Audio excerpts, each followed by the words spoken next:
جہاں تک کل کے prime minister honourable prime minister صاحب کی وزٹ کا تعلق ہے، it is a great day for Jammu Kashmir. Jammu Kashmir کے لیے ایک بہت اچھا ایونٹ تھا، اچھا دن تھا. ایک پورے بھارت میں جو سب سے زیادہ قداور لیڈر ہیں، جو سب سے زیادہ مقبول ہیں اس وقت، تو ان کا یہاں آنا اچھی بات ہے. ملک اپنا ہے، ریاست اپنی ہے. تو مجھے لگ رہا ہے کہ انہوں نے ایک اچھا موقع کھویا ہے جموں کشمیر میں آتے ہوئے. کاش انہوں نے کل سٹیٹ ہوڈ کو بحال کیا ہوتا. کیجول لیبر، ڈیلی ویجرز، جتنے بیچارے افسردہ لوگ ہیں، کاش ان کے مداوع کے لیے کچھ بولا ہوتا. بھیڑ جمع کرنے سے کیا ہو جائے گا؟ آدمی کو چاہیے، لیڈر کو چاہیے کہ وہ اپنے عوام کی جن میں وہ کافی مقبول ہے، جو لوگ اس کو زیادہ دیکھنا پسند کرتے ہیں، ان کے حق میں ان کے دلوں کی بات وہ اگر کرتے تو میں اس کے لیے چیئرس کرتا. سمجھتا کہ یہ ٹور جو ان کا ہے کافی مطلب فروٹفل رہا، اچھا رہا.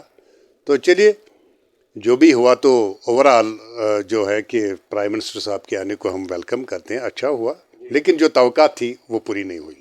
تو آپ کو لگتا ہے کہ جو یہاں پہ اصلی بیماری تھی، جو ان امپلائمنٹ ہے، ڈیلی ویجرز ہیں، اس کے لیے کچھ اسپیشل اناؤنسمنٹ نہیں ہوئی؟ نہیں ہوا. آپ نے خود بھی دیکھا ہوگا، کور کیا ہوگا، کچھ بھی نہیں ہوا. تو انہوں نے جموں کشمیر بینک کو نشانہ بنایا. چلیے ٹھیک ہے. تو جنہوں نے جموں کشمیر بینک کو استعمال کیا، فراڈ طریقے سے اپوائنٹمنٹ کروائی، یہ کون کشمیری نہیں جانتا ہے؟ تو انکوائری نہیں ہو رہی ہے. پچھلے 5 سال سے کوئی انکوائری نہیں ہوئی. تو یہ بھی میرے خیال میں ایک بونڈا مذاق ہے. تو لیکن کچھ ڈیولپمنٹل ورکرز جو انہوں نے گنے ہیں یا جن کا انہوں نے انوگریشن کیا ہے، ملک جموں کشمیر اس وقت بنا کسی تکلف کے ترقی کے راہ پر گامزن ضرور ہے. بڑے بڑے پروجیکٹ بن رہے ہیں، روڈز بن رہے ہیں، بلڈنگیں بن رہی ہے، ریلوے بن رہا ہے، اسمارٹ سٹی بن رہی ہے. تو سب کچھ ٹھیک ٹھاک چل رہا ہے. لیکن دل کے اندر کے جو مدعا ہوتے ہیں، کاش ان پر بھی بات ہوتی تو زیادہ بہتر رہتا. تو مصور صاحب، آپ کی پارٹی بھی کافی ٹائم سے رن کر رہی ہے جموں کشمیر میں. جنرل ایشوز پہ آپ نے ہمیشہ بات کی میڈیا میں. تو ابھی الیکشن کا بھی جو ہے سلسلہ ابھی کوشش کی جا رہی ہے کہ جلد ہونا چاہیے. آپ کی پارٹی کا کیا رہے گا اس میں؟ دیکھیے، میری پارٹی تو الیکشن کے لیے بھی تیار ہے، but we are somehow disappointed because جو یہ سٹیٹ ہوڈ ابھی بحال نہیں ہو رہا ہے. تو میں سمجھتا ہوں کہ unless and until statehood will not be restored، یہاں کوئی بھی سرکار بنے، جس کی بھی بنے، تو وہ کسی سرپنچ سے زیادہ طاقتور نہیں ہوگا. تو کاش جو لوگوں کے یہاں دلوں میں جو بات ہے، جو دل سے لوگ چاہتے ہیں، تو اس چیز کو عمل میں لانے کے لیے سٹیٹ ہوڈ ہونا ضروری ہے. چلیے، آج چونکہ پارلیمنٹ کا الیکشن ہے، پارلیمنٹ الیکشن میں اگر پارلیمنٹ کے لیے حالات درست ہیں، ٹھیک ہے، تو صرف اسمبلی الیکشن کے لیے کیوں نہیں ہے؟ تو چونکہ پارٹی بنائی ہے ہم نے، تو ہمیں بس آفس میں بیٹھنے کے لیے یا لوگوں کو گمراہ کرنے کے لیے تو پارٹی نہیں بنائی ہے. پارٹی بنائی ہے ہم نے لوگوں کے مدعا و مقاصد کو اٹھانے کے لیے، ان کے جذبات کو ابھارنے کے لیے، ان کے جو تکالیف ہے ان کا مداوع کرنے کے لیے. تو اس ضمن میں میری پارٹی بھی لڑے گی الیکشن. تو آپ کے انٹرسٹ کے لیے میں بتاؤں، بہت جلد آپ اس کا اعلان سنیں گے کہ کون کس کانسٹیچوئنسی سے یا کہاں سے ہماری پارٹی کی طرف سے لڑ رہے ہیں. جی. تو کن مدعوں پہ آپ کا زیادہ فوکس رہتا ہے؟ اکثر عوامی مسائل تو دن بدن بڑھتے جاتے ہیں، بے روزگاری ہے، مہنگائی ہے. آپ کی پارٹی کا کیا فوکس زیادہ رہتا ہے؟ دیکھیے، میری پارٹی کا جو فوکس رہے گا، میں عوام سے یہ بات کرنا چاہتا ہوں کہ لوگ سمجھیں کہ ایک ملک تھا جموں کشمیر، سازش کی ایک خاص طبقے نے اس کو ڈیوائیڈ کر دیا.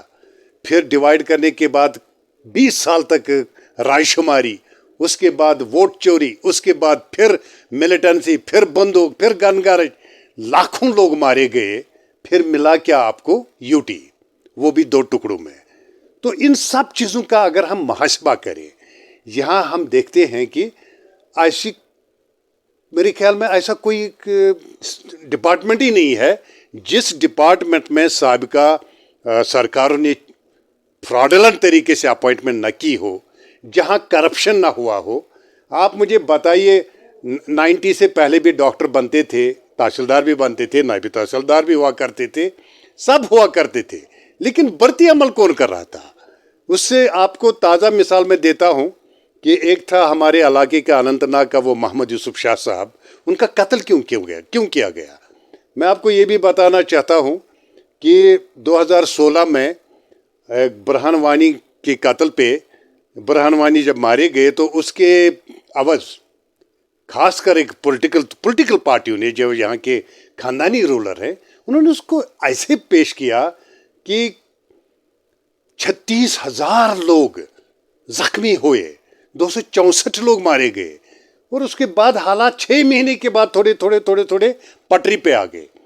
ان لوگوں نے دہشت گردی اور جذباتی سیاست کو بڑھاوا دے کر جموں کشمیر کے لوگوں کا بھلا نہیں کیا, ان کی بربادی کی.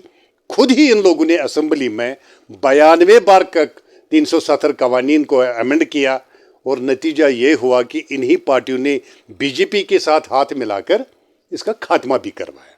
اب یہی رونا بھی رو رہے ہیں تو رونے دیجئے, لیکن عوام کو سوچنا ہے کہ ان لوگوں کو جنہوں نے ان کا استحصال کیا, جنہوں نے کرپشن کو آسمان پہ بٹھا دیا, جن کے دور میں کرپشن کے بغیر کوئی کام ہوتا ہی نہیں تھا, اگر وہ ان تمام چیزوں سے نجات چاہتے ہیں تو ان کو ایک نئی پولیٹیکل پارٹی, جس میں کسی پولیٹیکل خاندان کا کوئی بھی بندہ نہیں ہے, بالکل سادھارن لوگ ہیں, عام جنتا سے, عوام سے نکلے ہوئے لوگ ہیں, نہ ادھر کا سپورٹ ہے نہ ادھر کا سپورٹ ہے.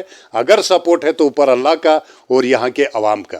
ہم لوگوں کے مدعا و مقاصد اور ان کے زخموں کو, جو ان پہ زخم ہوئے ہیں, ان کو مرہم کرنے کے لیے ہم میدان میں آئے ہیں. دوسرا, ان لوگوں کو جنہیں پالیٹکس میں گیپ نہیں ملی, جن کو پالیٹکس میں موقع نہیں ملا, ان کے لیے ہمارا یہ پلیٹ فارم کھلا ہے.